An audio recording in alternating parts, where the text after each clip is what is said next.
Hi, welcome to Richard Cabile YouTube channel, and for today's tutorial, I will be teaching you on how to turn on and off content and privacy restrictions in screen time on iPhone X. But first, kindly subscribe to this channel and don't forget to hit the subscribe button and the bell to notify you for the new updates. And let's start. Using your iPhone X from your home screen, first go to Settings. Then in the settings, scroll down and click the Screen Time.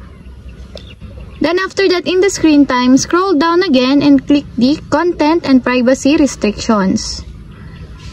Then in the content and privacy restrictions, you will see a switch button on the right side of it. Then all you have to do is just click it to enable or turn on.